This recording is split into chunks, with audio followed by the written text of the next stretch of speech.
A very good afternoon to all of our audience who has eagerly joined this event today. This is Tejo Singh Sidhu, a fourth year student and a member of CubeVIT. I'll be your host which is for the event Journey to Speed Cubing 3 by 3. CubeVIT is the only cubing club in VIT and one of the very few such clubs across all universities in India. Now, how many of you have dreamt of solving a Rubik's Cube in under 20 seconds, let alone solve it in the first place? Today's guest speakers have long before accomplished this goal, and they didn't just stop there. Today, these speedcubers are two of the most sought out speedcubers both nationwide and on an international front. One of them is the only speedcuber who has officially solved a Rubik's Cube under 5 seconds, establishing a name for himself. And the other speedcuber can solve big cubes like 7 by 7, which makes some of us cry just by its difficulty in less than 3 minutes. To know the secret of success will be extremely interesting, as we all would want to know what magic are they doing. But what will be even more interesting and motivational is to go through their journey. So I happily invite Kunal Oak and Aryan Chhabra. Kunal is a three-time former 7 by 7 national record holder. He is a big cube specialist with top 5 national ranking in all big cubes. He also holds the 12th rank nationally when it comes to the 3 by 3 event, with an average of only 8.12 seconds. Kunal has been an active member of the cubing community and in cubing competitions for almost 6 years, and we're happy to have him. Hi, Kunal. Hi. Aryan Chhabra, on the other hand, is the current national record holder for 3 by 3 single solve of only 4.91 seconds, which is the only solve under 5 seconds done by an Indian speedcuber. He also holds the top 10 rank in all the N by N cube events and is one of the most famous speedcubers along with Kunal in India. Aryan also has about 6 years of experience in speedcubing and a similar experience in the cubing community. We are glad to have you here as well, Aryan. So, Thank you as you so already much. know, we want to start with your cubing journey. So, would you just mind telling us how did you first encounter with the cubing? Yeah, sure. So it was back in 2015, and I was in my class, and I had a friend who could solve one side of the Rubik's Cube, and that alone was good enough for me to pick up a Rubik's Cube. So, like, I was shocked when he could solve that one side. So I went back home and asked my dad to get me a cube, and he got me one the very same day. Obviously, like everyone else, I scrambled it up and I could not solve it by my own. So at first I was like, okay, I'll just leave it right there and I won't probably pick it up. But the next day I was looking at it from a distance, like it was sitting on my table. I was like, okay, I should do something about this. So I went on YouTube and looked for tutorials. And I actually did not get a lot of tutorials in the beginning. I had to kind of search for mine, which I could get properly. So it took me some time to find my tutorial. And then once I learned it, I just got addicted. Like day and night, I was cubing. I had a cube right next to me when I woke up. If I went outside somewhere, I would take it with me. So yeah, that's how I started. And then obviously, I learned faster methods through YouTube alone itself. Uh, and yeah, that's how it began. That's actually great. So, which was the first cube that you had, Aryan? I think it was some dollar cube, Acha. like budget store cube. Uh, Okay. it was like, I don't know, very cheap and terrible. And when did you start to speed cube? Like, uh, I started speed cubing like a month later when I started cubing. So I started in okay. January 2015, and in February I was averaging I think around 30 seconds. And That's then that's when I got my first speed cube, Diane Zanchi. It was a very famous cube back in the day, yeah. and a lot of world records were broken on it. So when I got that, I directly improved my times of 5 seconds or 6 seconds because I was using a very terrible cube, and then I had this amazing cube with me, and that's when I kind of knew that okay, this is something that we can solve quickly as well, because I did not believe the solves I saw on YouTube. I saw the world record video. I was like, nah, this is not possible. I can't do this. This is some kind of wizardry they're doing. So yeah, like once I got like 3 months down the road, I knew that, okay, this is something I can do as well. It'll just take me some time. That's great. And what about you, Kunal? So, I mean, quite a similar story actually. So it began when, so I live in Gurgaon and my school used to be in Delhi. So for a short while, I used to commute by bus. And there was a senior in my bus who had learned how to solve the cube. And again, just like someone who doesn't know how to solve the cube, I was like, holy shit, how the hell is he doing that? And then, then he told me that this is actually something that can be learned. It's not like a God-given talent or anything. It can be learned. So Yeah. I went home. I think everyone has a Rubik's cube lying around at home. I found some really weird cube. It was scrambled because no one had solved it in my family for 20 years. I was also not able to solve it, and that cube actually broke. So we had to buy a new cube. And then I went on YouTube, same as Aryan. I struggled a lot to find good tutorials. I mean, right now, the resources are like very saturated, but back then you had only 2 or 3 channels and the tutorials weren't very good. So I went to Rubik's website and they had a solution PDF. So in my mind, I was like, it's a Rubik's cube. So Rubik's solution must be good, right? And that's where I learned from. I also used the PDF as a sort of cheat sheet. And then that same senior, he introduced me to the concept of speed cubes. At that time, I thought it's just, once you learn how to solve the cube, that's it. You know how to solve the cube. That's the end of it. And then this guy is breaking like the 2-minute barrier, which at that time for me was a very big deal. I was taking 5-6 minutes and he's solving it in under 2 minutes. He told me that there are such things as speed cubes. And same as Aryan, my first ever speed cube was the Diane Zanchi.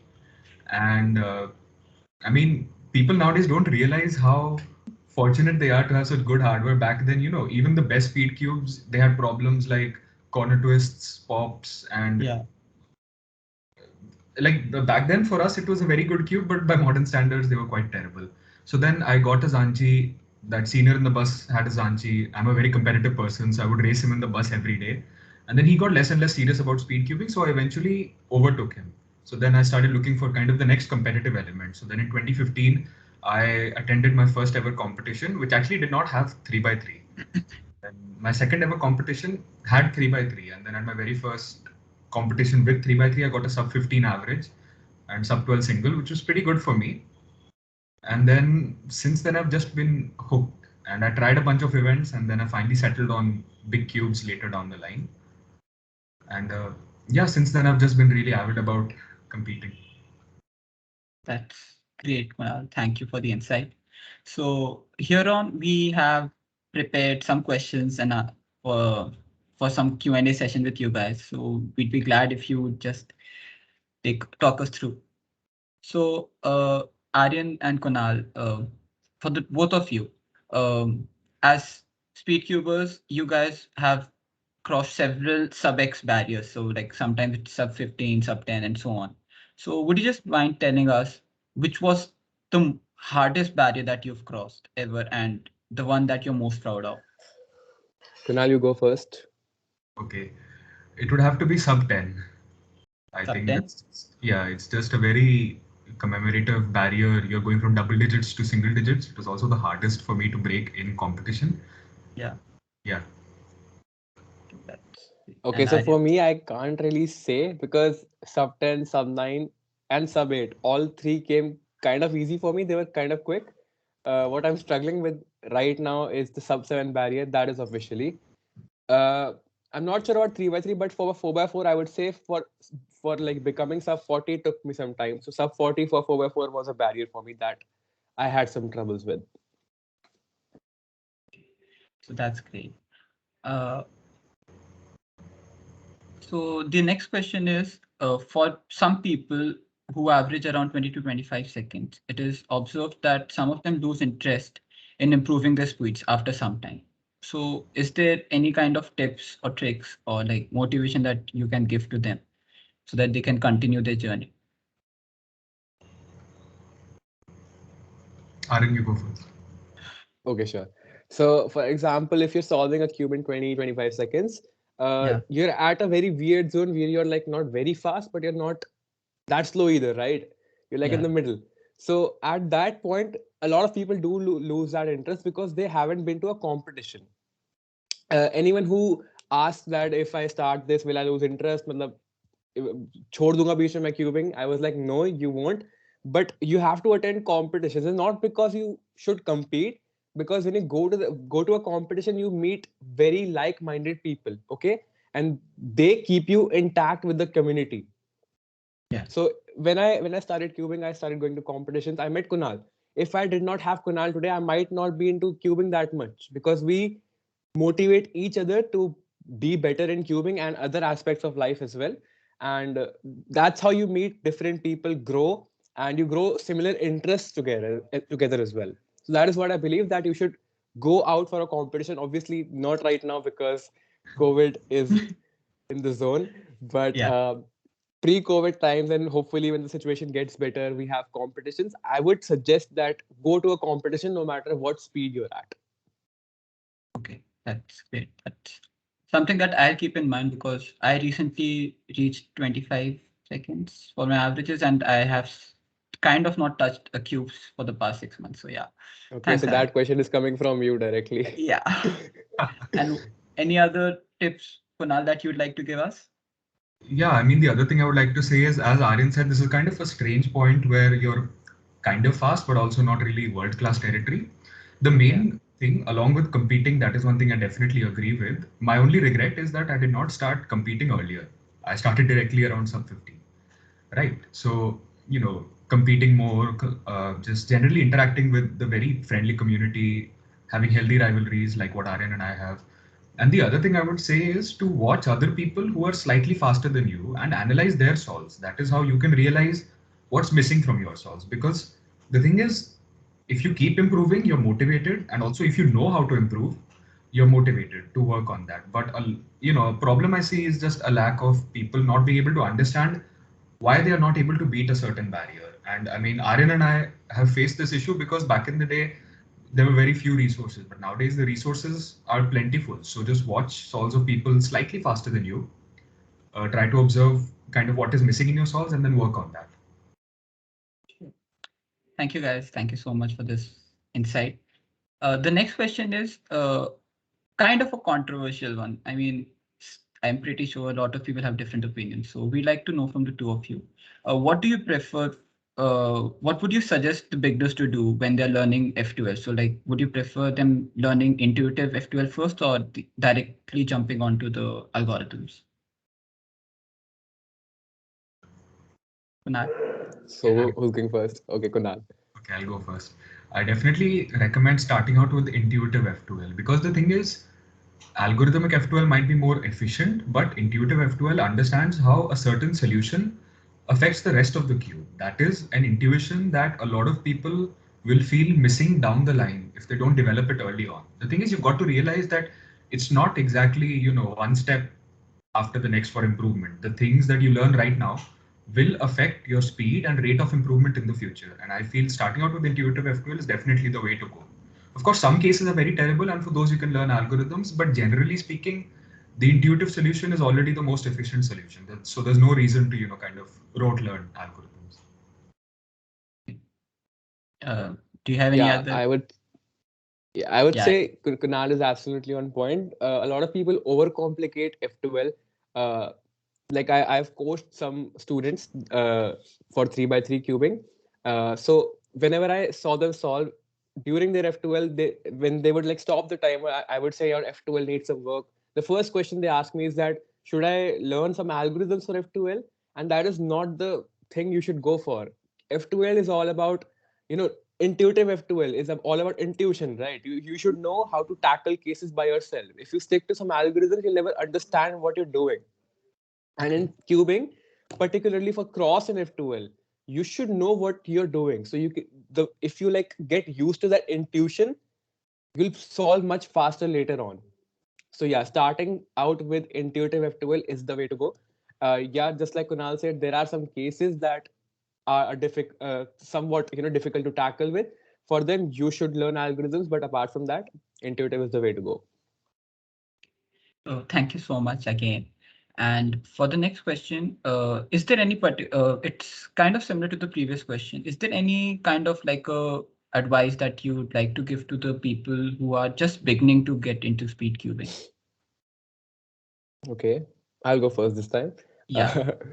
All right. So, I mean, when I started cubing, I can only compare my journey and then I can tell you what I did and what other people should do. So when they start out cubing, first of all, obviously when you learn the Rubik's cube, you go to the beginner's method, and then don't like directly jump to the faster methods. This is Okay. something I did, and like personally, it did not affect my times. I got it pretty quickly, but for a lot of people, it's not that easy. Okay, and a lot of people have like weak basics just because they jumped from beginners to advanced methods pretty quickly. You should know how the cube works first of all. Once you got that down, then yes, you should start moving to the more advanced stuff like F12, OLL, PLN, and how to solve the cross in a more efficient way, stuff like that. But if you have the basic knowledge of the cube, you can easily become like world class, obviously with practice and years Okay. consistency. Yeah. And Kunal, your views? Pretty much have to agree with everything he said, especially the last point. I don't think people understand, not just in cubing, but improving at any activity, how important consistency is. A lot of coaching clients who come to me, I ask them how much they practice. They say they practice 15-20 minutes just over the weekends. So Okay. then obviously that's not going to be sufficient to improve. And yeah, it's basically what he said. You don't have to rush learning new methods just because they might seem appealing to you and you think they might drop your average a lot. It's Yeah. important to have a very strong fundamental base. Okay. Sure. Thank you so much, guys. And so this one is something that yeah, it's another one of my questions, because I recently started learning Ru, and I just wanted to know if either of you have tried on other speed cubing methods like Ru or ZZ. Kunal, you go first. I am pretty sure you have more experience in that area. So I am sub 10 with Ru and I'm sub 12 Yeah, with Z. And I've also experimented with Petrus and more recently the Mehta method, which a lot of people may not have heard of. I haven't. Yeah, even I haven't heard about that. Yeah, it's And sort what of about? like free form derivative of sorts. It's a very good method. And yeah, Ru and ZZ, I have a fair bit of experience. What about you, Ari? And I haven't. I've only tried. I think Ru, and I'm not able to remember the other name. Kunal, you probably would know the one that you start out by making blocks. Petrus. Yeah. Petrus, yeah, Petrus method and the Ru. I have tried those two methods. I think I average around 15 seconds with Ru and Petrus. I haven't like really timed myself. So yeah, that's it. Okay, that's good. So, following to this question, what do you think, Kunal, are the pros and cons of using different speed cubing methods, since you have far more experience? Yeah. So when it comes to ZZ, I think it is kind of obsolete for two-handed solving because the first step, the EO line is, I'm not sure if there are other ZZ variants, but the EO line variant is a little bit obsolete compared to CFOP. Ru is definitely a method that's comparable to CFOP. It is a lot less dependent on turning speed. It is more dependent on how well you can kind of handle trickier finger tricks. And it's a much more, I would say, seamless method because Ru is a rotationless method, whereas in Yeah, CFOP, even elite solvers on average have 1 to 2 rotations. that's true. Yeah. Sure. So, thank you. And for the next question, many non-cubers think that speed solving involves only mugging up of algorithms. In a method like CFOP, where algorithms and intuitive building both are equally important, what do you think is more abundant in cubing, creativity or drilling a lot of algorithms? Okay, I'll go first this time. So personally, I am a person who doesn't like to learn algorithms. I'm lazy. Okay, I am a very lazy person in terms of that. So when it comes to my solving style, I mostly rely on my turning speed and my creativity. Yeah, Mostly during my cross and F2L. I don't know the fancier algorithms like ZBLLs, COLLs. I know a few of those, but not enough to implement it on like almost like every solve like top class solvers do. And Kunal as well knows a lot of fancy algorithms which I do not know because again I'm lazy. So, but what I would say is that my base is quite strong. I have a good understanding of the basics of the F2L, and that's why I say intuitive F2L is the best because in the long run you can solve F2L pairs, understand how you can manipulate the cases and everything by your own. Yeah. So it has helped me quite a bit. So I would say you should be less dependent on algorithms. They are a tool, you can learn them, but your like the more important part of your solve is your F12, where you have to be more creative. You can't really rely on algorithms. You have to be creative. You have to figure out stuff by yourself as well. Yeah. What about you, Kunal? What do you think? Yeah, Algorithms or creativity? good people to demonstrate this point, because like he mentioned, he and I have very different solving styles despite averaging close to the same. So he has very strong fundamentals and he's able to get ridiculously good times and ridiculously good solutions intuitively. For me, I am slightly more algorithm heavy, especially on the last layer, because my turning is not as fast as Aryan's and it probably never will be. Right? That's a personal kind of genetic limitation, you can say. So it depends from person to person. If you're like Aryan and you have very strong fundamentals, if you watch the solves of people like, Max Park, the current world record holder, or the Wire brothers, they don't do very fancy solutions. Aryan has a very similar solving style to them. They just focus on the fundamentals and execute those very well. Whereas when you look at people like Timon or Felix, they are way more efficient. They turn slower, but they make up for it with, fancier solutions and a lower move count. So this is something that I think the individual will have to figure out as they progress, because the faster you get, the more clear your strengths, weaknesses, and limitations will get, and then you have to just play the cards you're dealt, right? Sure. So what are your current 3x3 mains? You go first, Harry. Okay, so I've been deciding between 3 4 cubes. First one is this one, Waylong WRM. Then I have this GAN 11M Duo, and I have RS3M 2020. So these three cubes are primarily my main cubes. I switch between three cubes every once in a while, and I also switch back to my previous main, the Vault 3M, because I just feel comfortable using that cube. So these four cubes, I have to decide a main before a competition comes up. So I have like what 2 months before we get a competition maybe. So Yeah. I'll decide by then. What about you, Kunal? Me, I'm using the RS3M 2020 right now. I'm also experimenting with the RS3M 2021. I just use a lot of cubes. I'm not very picky about hardware. Okay. So yeah. So yeah, since you guys have multiple main cubes, so the next question is actually related to that. So do you think that speed cubes are now reaching a constant point when it comes to innovation? Because now you see that these three cubes that you are using right now and the multiple cubes that Kunal you're using, they are very similar when they come to performance. Yeah. So do you think that they have now come to a saturation level that they are not being at the manufacturers are not being as creative or innovative when it comes to cube designing? Because Okay, so I'll just go yeah, first right now because Kunal has more understanding of the hardware. Personally, I don't go deep into the hardware part of the uh, like puzzles. I just see if it performs well and I use it. And I would say for 3x3, it has it has saturated, I think, because all the cubes we use today are pretty much the same level of performance. This cube costs what, 800 bucks, okay, and this one right here costs 6K bucks, and the difference between the two is nothing. In fact, I prefer this one, the cheaper one. So I would say after the addition of magnets to the cubes, we haven't really seen any improvement. If it if we have seen it, probably would be so minute it is probably not even noticeable.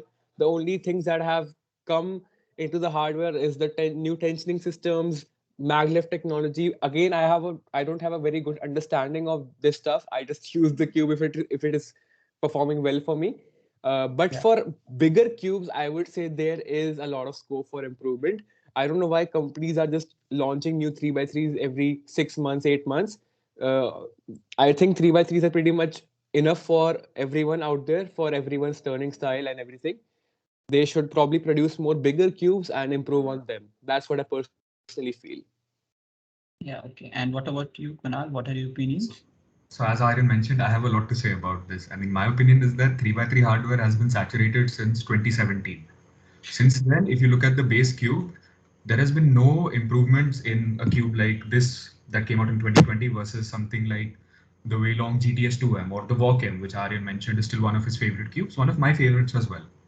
The only thing that manufacturers added eventually is more customization. So earlier you would get a cube, it would have one set of springs, one set of magnets, take it or leave it, right? Now it's basically a very similar performing mechanism with more customization. But now a lot of manufacturers are taking it too far to the point where the successors of these good cubes are not performing as well as the predecessors, and they're not as popular because it's just become kind of a never-ending pursuit of making the cube faster, lighter, smoother, more stable, without understanding if these features work well together. And then, for example, the 6,000 rupee cube that Aryan mentioned, it has corner core magnets, which actually end up impeding the turning quite a bit. It's an innovation, but it's an unnecessary innovation that actually is a hindrance to the performance of the cube. So it's like, hardware was going like this, then it stagnated for a while, and now it's almost started going downhill again because manufacturers are still, for some reason, trying to do new things in their cubes without actually assessing if they lead to improvements or not. And as Aryan mentioned, I would like to see more big cubes because, of course, I'm a big cube enthusiast. I'm going to say that. But yeah, there's a lot more scope for improvement in big cubes. I mean, over the past few years, every big cube has been better than its predecessor, which is not the case for 3x3. Yeah, that's basically it. Thank you so much. So both of you, I believe, started your cubing journey with stickered cubes, right? Yeah. Yeah. Even the speed cubing, right?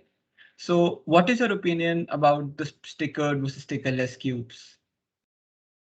Okay, stickered cubes, stickers tip off easily. Just don't use them. Don't use that. That is my opinion. But yeah, it's obviously personal preference. And there was a belief that the performance of stickerless cubes was better than the stickered one. I think that was kind of a myth going on in the community, which kind of it wasn't the case at all. And nowadays it's not the case at all. But yeah, it completely boils down to your personal preference. I prefer stickerless cubes because obviously I'm lazy. I don't want to switch stickers every like 3-4 months because I use a lot of cubes. I do a lot of solve and I don't want to, put in that extra work that isn't really necessary. Yeah. What about you, Kunal? Again, I have a lot to say about this. Most of Aryan and I started off with stickered cubes because at the time, stickerless cubes were not competition legal. Yeah. So it was a necessity thing. And the thing about, stickerless cubes being better than stickered cubes, that may not be the case now. But back in the day, if we're talking about the Zanchi, the stickerless cubes actually came with better plastic. Again, I've looked into this a lot. The stickerless one was pure ABS plastic, and the stickered ones were ABS mixed with PVC, which made the cubes a little bit harsher feeling. So, even though I preferred the stickerless cubes back then, I couldn't use them in competitions. But nowadays, yes, for sure. Like, stickerless cubes all the way. I don't have a single stickered main because I don't want to deal with re-stickering cubes. So about that, Kunal, when the cubes became like the stickerless cubes, when they became legal in 2016, I believe. So at that time, was there a time when people around you were getting faster at solving their times, solving the cubes faster, and that might have like contributed to some kind of a pressure on you guys, and you might have that's why I just tried on stickerless cubes? Actually, not really. So in 2016 is the time stickerless cubes became legal because I remember that is the time when the Walk 3 released. It was like a huge, it had a huge impact on the industry. Aryan had a stickered Walk 3, and I took the plunge into stickerless and bought the stickerless Walk 3. And I think he also switched to stickerless after trying mine because it just seemed to turn better for some reason. It could just be placebo, it's a nicer looking cube, so you feel like it's turning better. But for me, there was no pressure to switch to stickerless. It just, I didn't want to deal with stickering cubes. Stickerless cubes were just the more convenient and in the long term, cheaper option. So Yeah, similar. Okay. Yeah. I was saying Continue that that again, Kunal is absolutely right. We did not switch because we had any kind of pressure that people were getting faster. It was all because we had to resticker cubes and it was kind of a hassle. And yeah, when I tried Kunal's cube, it did feel better. Now that could be because the stickers over the cube makes the cube feel different, even though it's the exact same mechanism and everything. But yeah, I definitely felt that stickerless was the way to go back then, just because it was more convenient. Sure. Thank you so much. And for this one, so this is a bit controversial one again. So what are your opinions on the Red Bull Rubik's World Cups? Okay. So, I mean, first of all, I would like to talk about the competition experience itself, which is absolutely great, which has been great. I have attended one final competition and one qualifier round.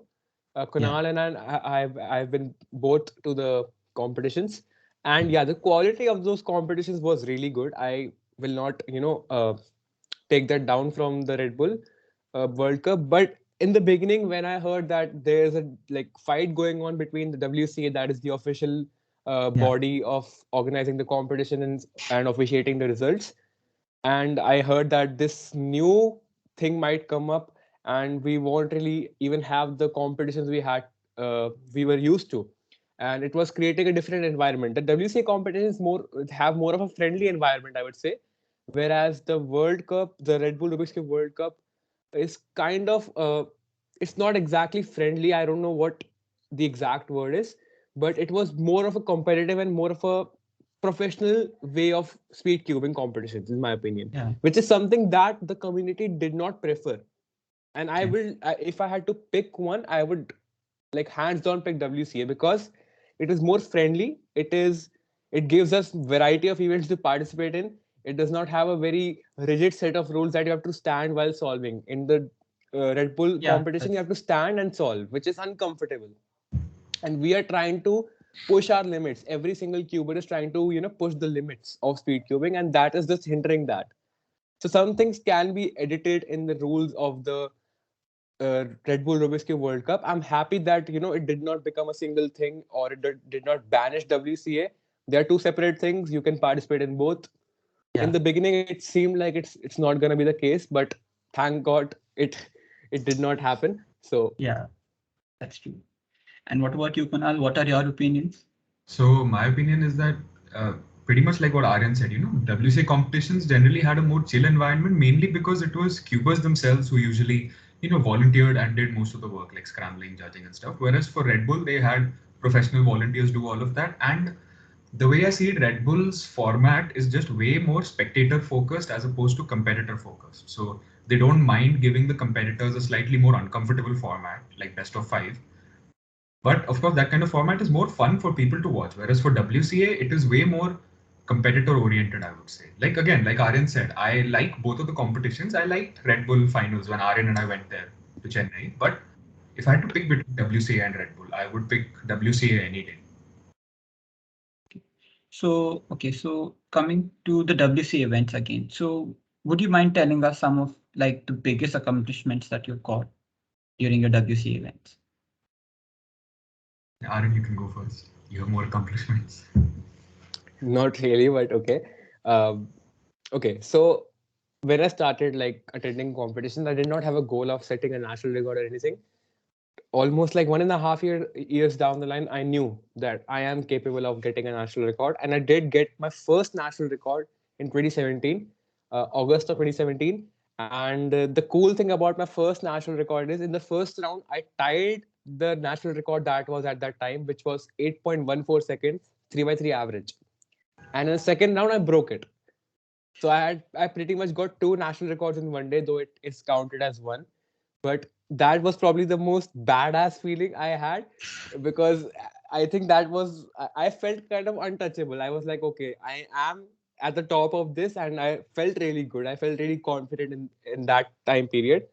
But then came some other faster cubers. My records were broken, and then I went on to get the national record average again in February of 2018. I think, yeah, 2018, with the time of 8.01 seconds, and my goal was to get India under 8 seconds.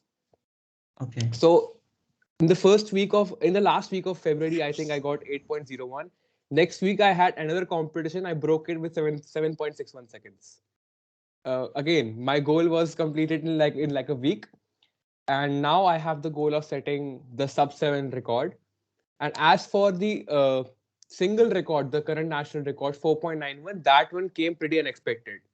Like I Okay. do get 4 seconds solves quite a bit at home, but at that competition in the first round, Ujjwal Pabreja from Delhi broke my Yeah. national record average, and it hurt in the first round when I saw it happen. But I knew, okay, it's not, the competition is not over it. I will try to get it back. In the next round, my first solve was 6 seconds. I was like, okay, this is going good. And the second solve was 4 seconds. And I was like, okay, this is going somewhere. And then I kind of messed up the last three solves, and I almost got the average, but I was still happy with it. And that was my last national record, and probably my proudest achievement till day, 4.91 seconds. Great. And what about you, Kunal? So, I mean, again, kind of like Aryan, it was only after maybe a year or two of competing that I kind of found my calling in terms of big cubes. Before that, I used to stay away from big cubes because it used to take me too long to solve. Then I started doing big cubes. And the one thing about Aryan and I is that we don't just care about breaking records, we also want to put India on the map in terms of world rankings. Like Aryan said, Yeah. he wanted to get India a sub 8 average because that was a very big deal at the time and kind of still is. I wanted to do that for big cubes because there were not that many people who did big cubes. When I got serious about it, the two top people were Anish Rajesh and Dhruv Suresh. And they Yeah. had a rivalry, and then I think Dhruv drifted away from cubing, and then Anish broke all the national records by large margins. So that was my goal because I knew that if I broke the national record, it would also improve our world ranking. So I had to take a cubing break in 2018 because of a lot of personal reasons. I'm not going to bore people. I came back in the second half of 2018, and at SRCC, I missed the 7x7 national record mean by zero point 0.8. So the mean national record was 246, and I got a 247, which I mean, that was really sad for me. And then just later that year at Frozen Fingers Ghaziabad, it was in my friend's basement. He's a good friend of mine, Arnav Baroda. I got the national record single 227, but the timer's battery ran out. So they had to give me an extra solve. I broke the national record single by, I believe, 9 seconds, which was a big jump. But there was a timer malfunction, so I had to do it again. And again, I missed the mean by 1 second. I again got a 247 mean. At this point, I was like really fed up with myself.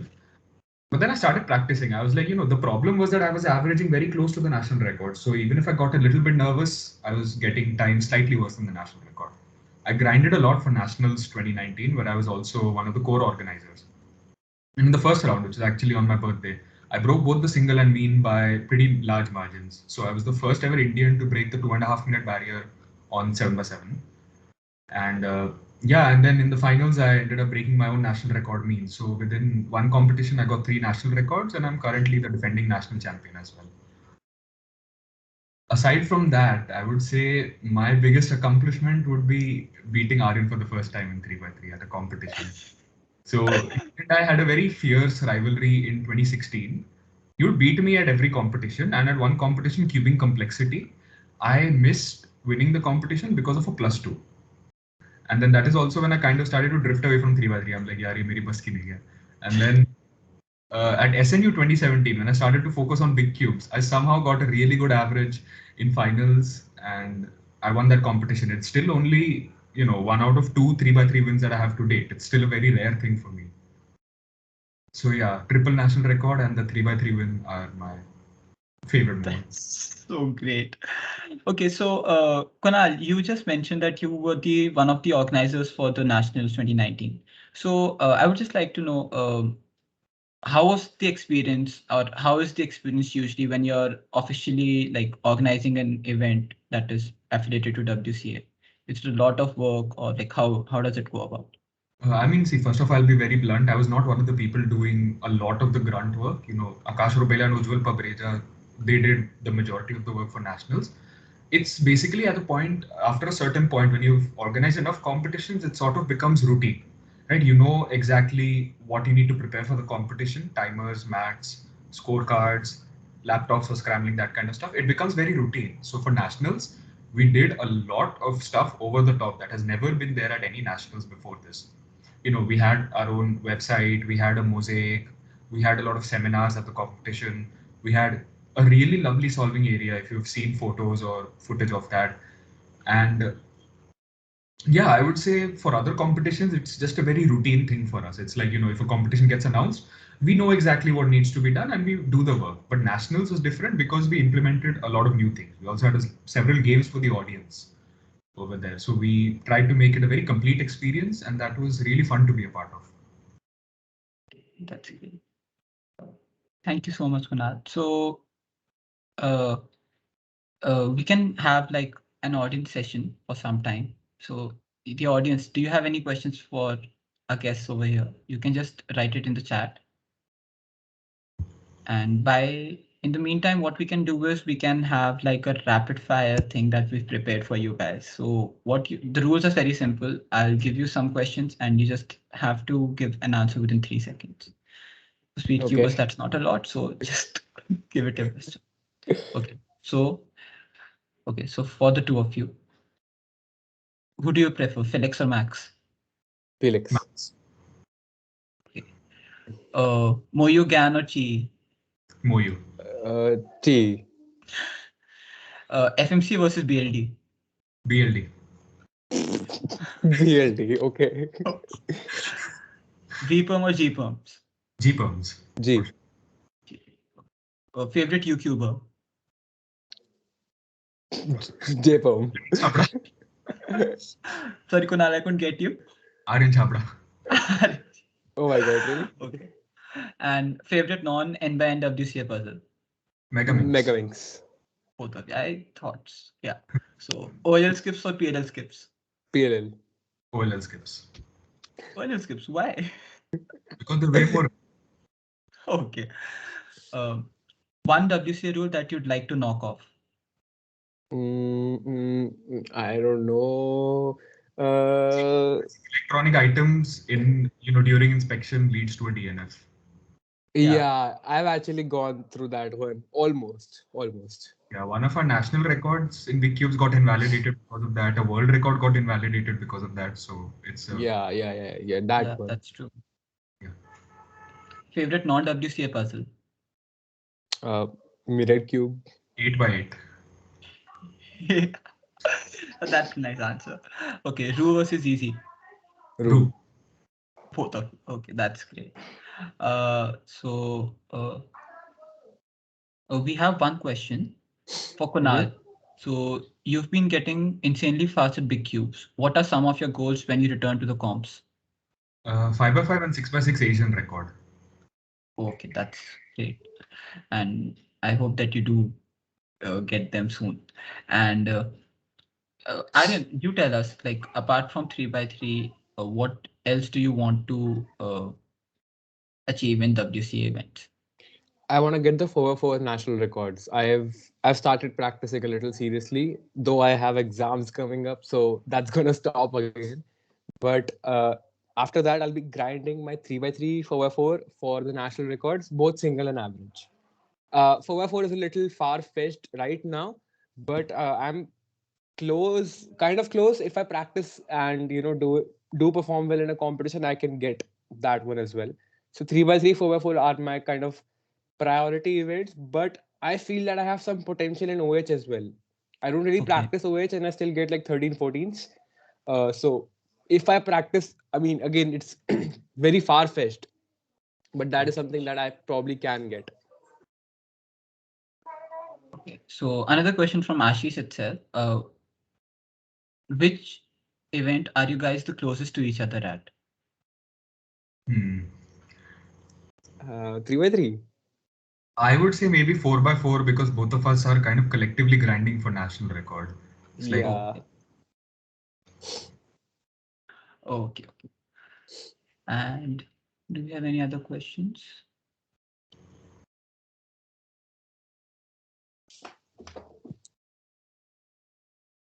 Yeah, okay. So Rishabh has one question. So for both of you, is it beneficial to learn 2-gen algorithms for OH Yeah. or improve normal CFOP? I think it is beneficial for OH. it is definitely beneficial because for OH the majority of your turns are going to be 2-gen with rotations. Yeah. So it's very good to learn 2-gen Alex. Yeah. Similarly, same answer. And this is a question from Parth.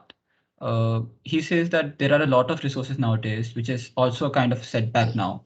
So there is a lot of confusion. Any suggestions for a good tutorial for absolute beginners? I would say again, I know there are a lot of resources out there, and you will probably have to like find your video just like I had to. But the trouble is there are so many videos right now that it's a little difficult to find the one that you can understand. Uh, I think the Cubicle has a very good video on how to solve a Rubik's Cube, and maybe JPerm. I think these two people, I mean, the Cubicle company and JPerm, I think they have pretty solid tutorial videos. I'm not really sure, but I think that's the case. Yeah, I think both of these guys have good tutorial videos, but then you're going to be left high and dry after the tutorial. So my recommendation is to learn from Cube Skills because he's got modules where even after learning, you know exactly how to progress. So it's very Yeah. resources. Yeah. So another question from Sumiran itself. So he asks, do you plan on going for the Worlds 2023? Yes, right now, yes. It changes when the competition approaches. I always plan to go, but at the last moment something happens.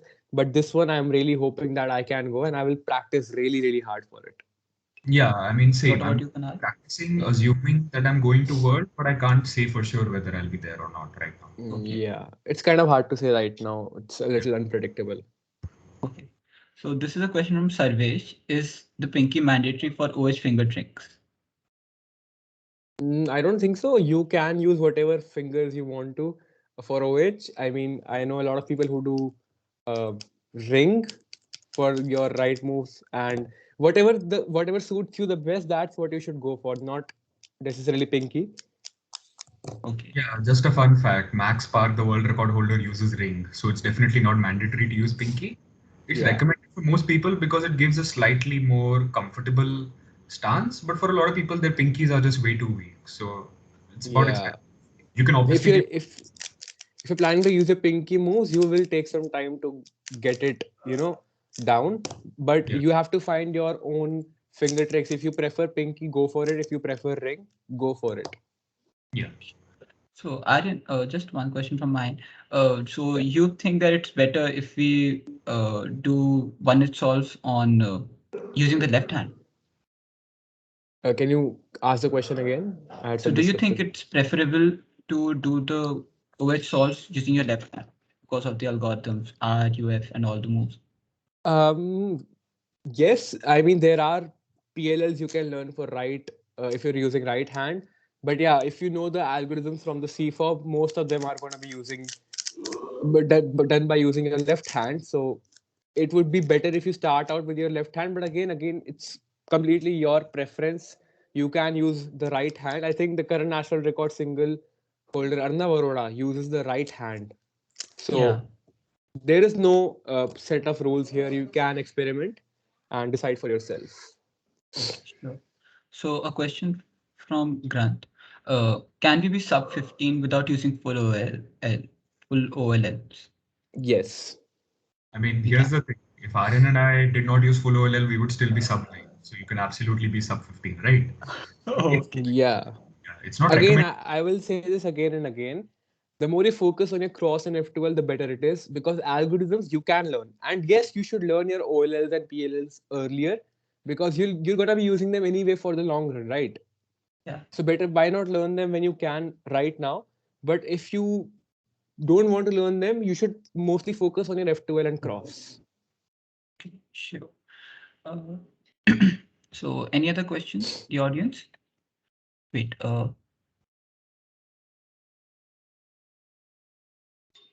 So yeah, Sumiran again. How many algorithms do you guys know approximately? I probably know the OLLs, PLLs, plus some random ZBLLs, COLLs, probably like, I don't know. How many are there combined, like OLLs and PLLs? OLL plus PLL is 78. COLL, I believe, is 42.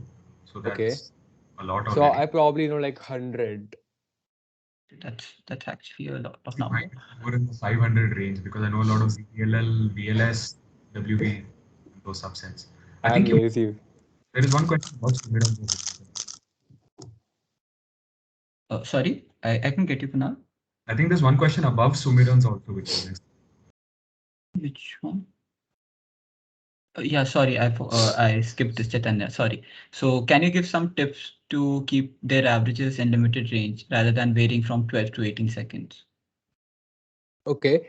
Um, So when you're averaging like 15, 16, maybe like 12, 13, your times fluctuate more. I've seen that in cubers and I saw that in my solves as well. When I was averaging like 12, 13 seconds, my times were fluctuating more. And now when I'm like 7 seconds, my times don't fluctuate that much. Even if they do, they're like off by 1 second. I'm not sure why that is the case, but it could probably be because you are not that used to solving the cube with the method you're using. So it will take some time and experience. As you progress, you will kind of close that gap from 18 to 16, then slowly 16 to 15 if you're averaging, let's say, 13. So Yeah. slowly you'll close that gap with experience. I think that is the case. See, So Aryan is an example of someone who is just naturally talented. He improved his consistency just by practicing. But for most people that I've coached, I've seen that a lot of variance happens because their F12 solutions take up a lot of moves and they're doing a lot of rotations. So my advice would be to actually watch walkthroughs and improve your efficiency, because if your move count does not fluctuate too much, your times will not fluctuate too much. But I've seen people whose solutions vary from between 60 to 100 moves. That's a large variance which will lead to a lot of inconsistency. So the better your move count, the more consistent you'll be. Agreed. okay. So Rishabh is asking, like the 3x3 feet was removed. So what's your take on this? And would you like to add or remove some other puzzles from the WCA? Okay, so personally, I feel it wasn't necessary to remove feet. A lot of people love that event. I personally did not care about the hygiene issues of solving with feet, but a lot of people did care about it, and it did mind. Uh, they did mind that. So for them, maybe like that's why they removed it. I don't even know the reason it got removed. But personally, I did not feel it should have been removed because by the end of 2019, I think, when the feet event was about to be eliminated from the WCA events, an Indian cuber from Mumbai broke the world record. Okay, Okay. and he Yeah. had a lot of potential for breaking more records in the future. And again, as I said, I want India as a whole to progress, just not me, Kunal, and like some other cubers. If anyone is pushing the limits for India, that is great, because I want our name up there, because we guys are talented, all of us. Yeah. Okay, I believe that, and we can make our place up there for sure.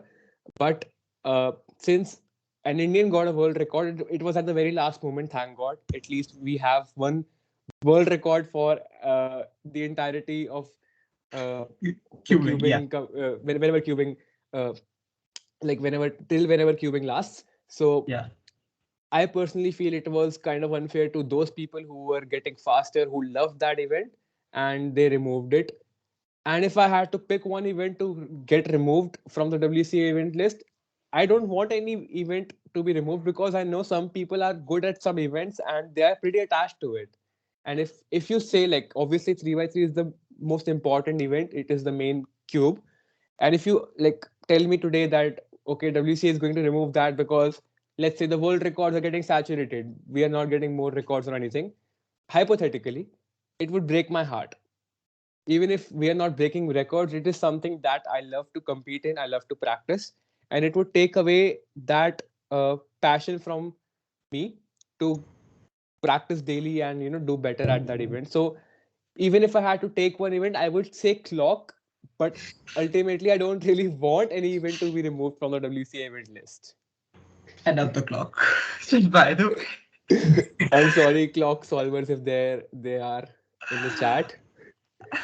Facts Uh, over feelings. So, I mean, I'm on the same boat as Aryan. I was never keen on feet, and hygiene was never an issue because most people used a different cube for feet than 200 solving. Then yeah. you can wash your hands. The scramblers can wash your hands between events. Now, if you don't want to wash your hands, that's your personal problem, right? But so hygiene was never an issue. I personally didn't like the event, but of course, I had a lot of respect for people who competed in it, like the world record holder that Aryan is talking about, Eman. He's a good friend of ours, and now he's Yeah. got the world record, which is good. But we also know how much he, invested into the event, and it's sad to see that go down the drain. And one thing I would say is, if WCA had to remove an event, I'm sorry about this, but I think clock would have been better to remove as. Okay, yeah, that breaks my heart. Because even Sarvesh in the chat, he's like, yeah, please remove the clock. Yeah. Okay. So I personally don't think any event should have been removed, because now Yeah. re-edition of an event is difficult. I don't think they're going to reintroduce feet. And if someone is against feet, just don't have it at a competition, Yeah, right? that's also true. Yeah, That's a choice. Except for then you can just have feet at championships, maybe, which I think is acceptable. that's true. I don't think Yeah. it's removed, even though I don't like the event. Yeah. Okay, so Deepak asks, for someone who is moving from beginners to CFOP, what are the steps that they should learn first? Start with your F12. Okay, Yeah. and Yeah, I mean, I Kunal. don't really think it has to be done sequentially. I think you can learn intuitive F12, and alongside you can start learning to look OLL and PLL. It does not need to be Yeah. in an iterative fashion. You can do them all at once. It's not that They difficult. are like completely different steps. Yeah. You have to work on them individually. You can also work on them like together, simultaneously, I mean. Yeah. Yeah. So Rahul is asking a question that even I used to relate when I Mm-hmm. first started learning F12. So he is asking, at times when he is solving the cube slowly, he gets better time with F12 because he is able to look ahead further. But when he's Yeah. solving a very like he's doing a timed solve, he is not able to look ahead. So he's confused what should be the ideal turning speed for F12s. And Okay, so whosoever asked this question actually answered the question for themselves. When you turn slowly, you get better times overall. And the reason is you can look ahead better. You're allowing your brain to look for the pieces more easily. Okay, because you're turning slowly, you can see what's happening in the cube. And when you turn really fast, you're going to mess up because you probably won't be able to look ahead, look for the pieces. And the only solution here is you have to find a middle ground. If you're turning very slowly, just turn a little faster and see if it's working for you. And if you're turning really fast, slow it down. Find the middle sweet spot, and yeah, that's how everyone figures out the look ahead section uh, of their solving. They have to find that sweet spot on which they can look ahead. They won't lock up. That's how it works. Yeah, and kind of to add on to what Aryan has said, so if yep. there are any suggestions in the chat, one of the ways in which we improve our speed at a certain instrument is we play to a metronome, which gives us a very, uniform beat, and we keep increasing that marginally, and we keep playing marginally faster. So here's the thing. Okay, I'll just demonstrate. Let's say you've got a cube right here, and let's say you're doing a very slow turning solve. Let's say it's something like you're turning really slowly and you're not pausing. So that does not translate to, so now the goal is you want to keep turning marginally faster while not pausing. Yeah. Okay. If you're Okay. going from slow turning directly to fast turning, it does not translate that easily, right? It's like saying, on guitar, you're going from playing 5 notes per second and then you're trying to jump to 10 notes per second. There is a lot of space in the middle for you to build up Correct. that. So keep turning slowly without pausing and gradually build up your turning speed. Yeah. That's If also you're if you're into weightlifting, you can call it progressive overload. Yeah, exactly. So, like even in weightlifting, if you're doing, let's say, a 100 kg deadlift, you don't jump straight to 200, right? Yeah. Yeah. You add Five, like 2.5 kgs, 5 kgs a week, and that's how your body gets used to it. Similarly, you like turn a little faster than you're not. If you're turning very slow, you turn a little faster, and you see if your brain is able to process it. If it does not, slow it down. If it can, stay at that speed for a week. Maintain that and see if you're able to maintain that consistency throughout the week, and then jump to a little higher turning speed the next week. That way you can progressively improve your turning uh, speed and look ahead together. yeah. So I think we can take one more question from Sumiran. Okay. So, what do you guys think about people like Max Hugo and Martin Egdal, who are literally good on almost all the events? So Sumiran also says that Kunal, since you're good at with the big cubes, he really thinks that you have the potential to be on that list of the all rounders. So what are your takes? So, I mean, the deal is what you need to understand is that when you get to a certain level in an event, even if you don't practice, you do not get significantly worse. If you look at these people, every single competition, they improve one of their, averages or single, and their other times remain roughly the same. The idea is that you're not supposed to practice all of these events at the same time because that'll be too overwhelming. Focus on these events one at a time and get good at them. A lot of people don't know this about me, but there was a time when I used to be very serious about pyramids. My official Okay. pyramids average is a 4.4, And like even now, if I compete, I'll get a sub 5 average, even though I haven't practiced pyramids in 5 years. Because that's one thing about cubing. Even when you don't practice, you don't get much worse. So you can afford to focus on one event at a time. That's great. So I think we can wind up with the question answers now. So we would be extremely glad if you could, like, if the two of you could have an on-spot AO5 friendly match. Yeah. Okay. So Sure. I'll share the screen. The scramblers are with me, so you can just have a so look at the we scramblers. time it on CS timer. Or... Yeah, you can time it. If you have a I'll stat mat, you can use that, or if you want, you can use a CS timer. I don't have a stat mat right now. So Aryan, to be keyboard kar le. yeah, keyboard. Okay, keyboard is a little uncomfortable for me because laptop is in a very awkward position. Let me see I mean, if I can. I don't have that much space on my desk, sadly. So Okay, I'll just do keyboard. One second, let me make some more space here. this cube is so dumb. Good luck, Aryan. Good luck, Kunal. कौन सा cube use कर रहा है? Worm. अच्छा. Okay, so I'll just share the screen now. Yeah, sure. Yeah.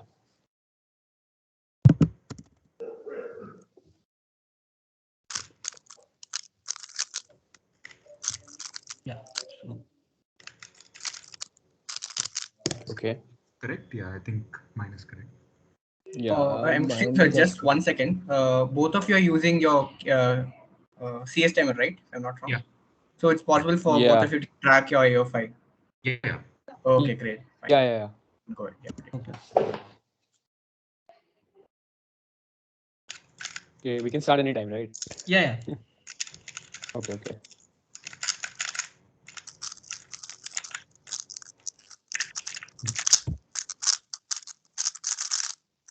Just tell us your times as well. 11.35. Oh my god, my timer did not start. It was probably like 7 seconds. Aha, DNF. Yeah, the first year. Sure, let's take it. Yeah. It's okay. Mine is an 11, which is also basically a DNF.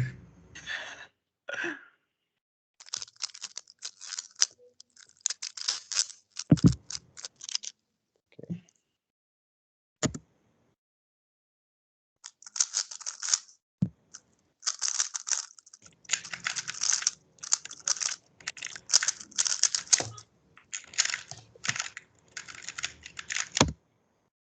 What were the 9.1. times for the second one?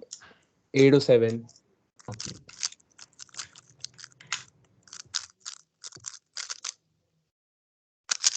Okay.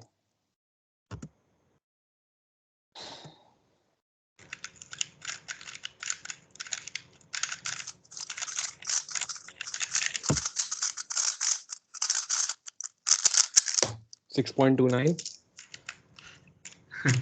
Mine is a 7.32.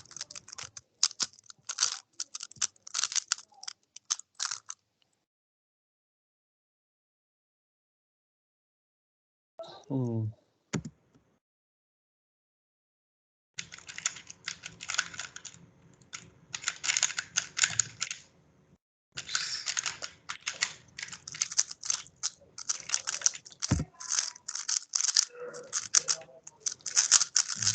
$6.89. 11.76.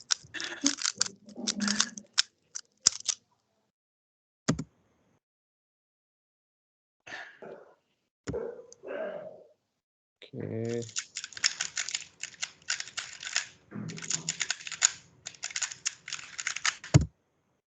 Okay, 7.32.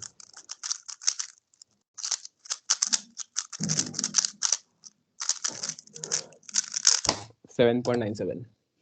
Nice. Okay, let me calculate my AO5 by entering that DNF first. What about you, Kunal? I got a 9.27 average because I counted at 11. I got 764 AO5. You beat me almost. That's great, guys. Thank you so much.